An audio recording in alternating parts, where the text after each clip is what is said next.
want to thank Secretary of Homeland Security, Kristi Noem, for her important visit to Israel. This visit, after the horrific murder of Yaron Lishinsky and Sarah Lynn Milgrim in Washington, shows solidarity and demonstrates the close relations between our people. Our hearts break for this loss of young, promising lives. I want to thank you personally, Secretary Noem, and all the branches of the administration involved for the intensive investigation underway. Secretary, I also thank you for your long-standing support for Israel. President Trump and his administration show great commitment to fighting terrorism and anti-Semitism. I believe your visit here is part of it. We truly appreciate that. Israel has no greater friend and ally than the United States. We thank you for your support. And the US also has no partner more effective than Israel.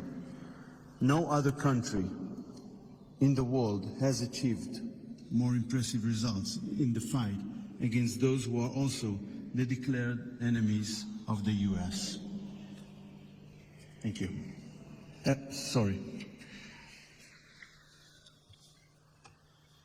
To our enemies, I say today once again, Israel will never surrender to terrorism. Please, Secretary. Yes.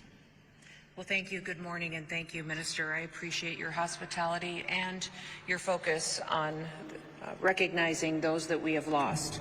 Following the horrific terrorist attacks in Washington, D.C. that took the lives of Sarah Milgram and Yaron Lishinsky, President Trump asked me to come here to Israel, to stand with all of you and to honor Sarah and Yaron.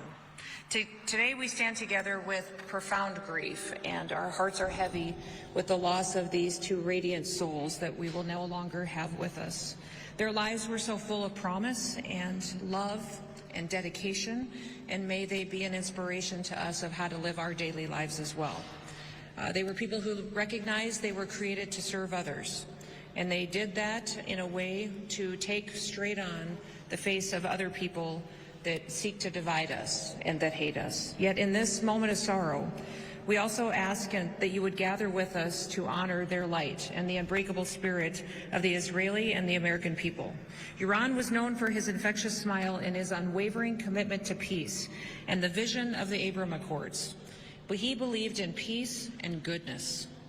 Friends and family shared of Sarah that she glowed with warmth and compassion, dedicating her life to fostering peace and understanding. Her work for initiatives like Tech to Peace and her career in public diplomacy were incredibly important to her. Their love for each other, a bond that was so strong that Yaron had already chosen a ring to propose to Sarah here in Jerusalem. It reminds us of the dreams that terrorism seeks to destroy every single day. But we will not let hatred have the final word. Sarah and Yaron's lives are a testament to the power of love and service. They stood for something that was much larger than themselves, and their memory calls us to do the same. They have lived a life of significance that has forever changed us. Together they embody the very best of Israel, courageous, hopeful, and dedicated to peace. Now, yesterday at the Western Wall, I prayed Jeremiah 31. Jeremiah 31 says, "Thus saith the Lord, a voice is heard in Ramah, lamentation and bitter weeping. Rachel is weeping for her children. She refuses to be comforted for her children because they are no more. Thus says the Lord to us, keep your voice from weeping and your eyes from tears, for there is reward in your work, declares the Lord, and they shall come back from the land of the enemy. There is hope for your future, declares the Lord, and your children shall come back to their own country." I ask that God may bless Israel and that God may continue to bless their families, wrap his arms of comfort around them during this time. President Trump extends his greetings and his grief to all of you, and he stands with you as we fight this hatred in the world and know that Yaron and Sarah's lives will be of significance and will matter and will bring a unity among us that will help us defeat our enemies. May God bless Israel, and may God continue to bless the great United States of America. Thank you, Minister.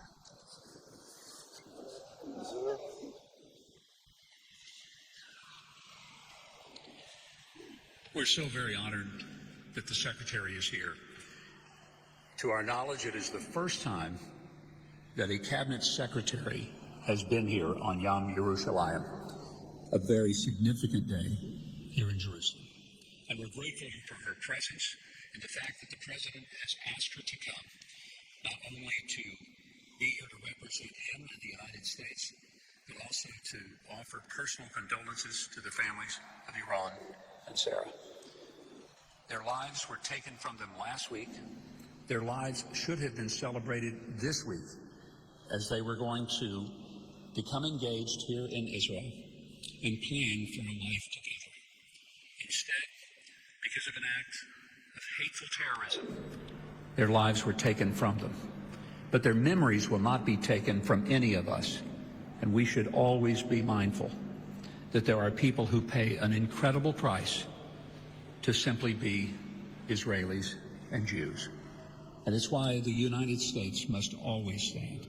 And it's why it's so very important that we welcome the Secretary here to the State of Israel as she comes to offer in person an extraordinary sense, not just of condolences, but also a sense of confidence that the relationship between our nations will never waver, nor will it ever falter. And so, Madam Secretary, thank you. Thank you for being here in person, for identifying the United States. Back home, this is Memorial Day, which means we honor those who died giving their lives for the service of the United States and giving us our freedom.